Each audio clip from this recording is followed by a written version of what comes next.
गुलाम बादशाह को सुंदर घर छोड़ने के बाद जैसे ही सुंदरी को लेने के लिए निकलने वाला होता है, तभी बादशाह गुलाम से एक ऐसी बात कह देता है जो आगे चलकर खुद बादशाह के लिए ही बड़ी मुसीबत बनने वाली थी और जिसके वजह से बादशाह और गुलाम के बीच खतरनाक दुश्मनी पैदा होने वाली थी। जी हाँ बॉस, बादशाह ने कहा, तू जा गुलाम, तुझे इश्क करने की इजाजत है, जा और अपनी मोहब्बत को हासिल कर ले। बस फिर क्या था, बादशाह की इसी बात को सच करने के लिए गुलाम सीधा सुंदरी के पास पहुंच जाता है और उससे सीधा पूछ लेता है, क्या तुम मुझसे निकाह करना चाहोगी? और सुंदरी फौरन हाँ कह देती है। फिर गुलाम सुंदरी से निकाह करता है और उसे सुंदर घर वापस ले आता है लाजो अम्मा के पास। लेकिन बॉस, असली खेल तो अब शुरू होता है। जैसे ही बादशाह सुंदरी का चेहरा देखता है, उसके पैरों तले जमीन खिसक जाती है। वो सीधा गुलाम का गिरेबान पकड़ लेता है, उसे बुरी तरह पीटना शुरू कर देता है और गुस्से में चिल्लाते हुए कहता है, तेरी हिम्मत कैसे हुई मेरी मोहब्बत को मुझसे छीनने की? आखिर तेरी औकात ही क्या है जो तू सुंदरी से शादी कर बैठा? तू गुलाम है और हमेशा गुलाम ही रहेगा।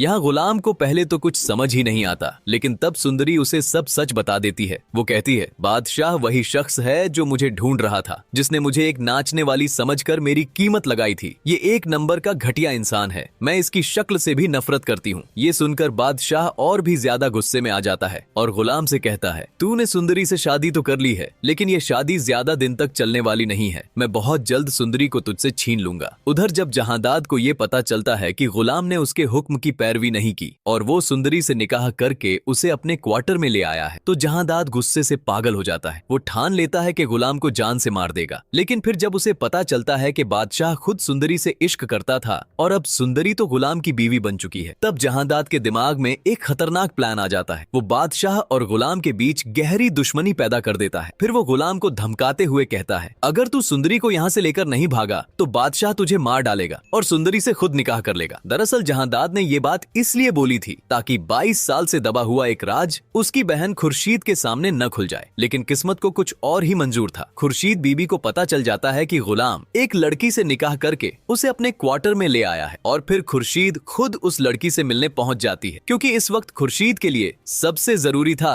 अपनी खोई हुई बेटी को ढूंढना। इसलिए वो हर उस लड़की से मिलना चाहती थी जो सुंदर घर में दाखिल हुई है। जहांदाद खुर्शीद को रोकने की कोशिश करता है, लेकिन वो नाकाम हो जाता है और खुर्शीद सीधा गुलाम के क्वार्टर पहुंच जाती है। जैसे ही वो सुंदरी का चेहरा देखती है, एक पल के लिए बिल्कुल सन्न रह जाती है, जैसे 22 साल से वो इसी चेहरे को ढूंढ रही हो। फिर खुर्शीद सुंदरी से उसके बाप का नाम पूछती है और सुंदरी कहती है, मेरे मरहूम बाप का नाम आशिक अली था। ये नाम सुनते ही खुर्शीद बीबी के पैरों तले जमीन खिसक जाती है और उसे यकीन हो जाता है कि सुंदरी ही उसकी खोई हुई बेटी है। यहाँ खुर्शीद सुंदरी को अपने गले से लगा लेती है और गुलाम को अपने दामाद के रूप में कबूल कर लेती है। लेकिन बॉस, खेल अभी भी बाकी है। बादशाह फिर से जबरदस्ती सुंदरी से निकाह करने की कोशिश करेगा, गुलाम को जान से मारने की बात कह देगा। लेकिन इस बार खुर्शीद अपनी बेटी के साथ वो सब नहीं होने देगी जो कभी उसके साथ जहांदाद ने किया था। इसलिए जब बादशाह जबरदस्ती सुंदरी का हाथ पकड़ता है तो खुर्शीद गुस्से में आगे बढ़ती है और बादशाह को जोर का छांटा मार देती है और गुस्से में कहती है, मेरी बेटी का हाथ छोड़ दो बादशाह। अगर तुमने सुंदरी को नुकसान पहुंचाने की कोशिश की या उसकी मोहब्बत छीनने की कोशिश की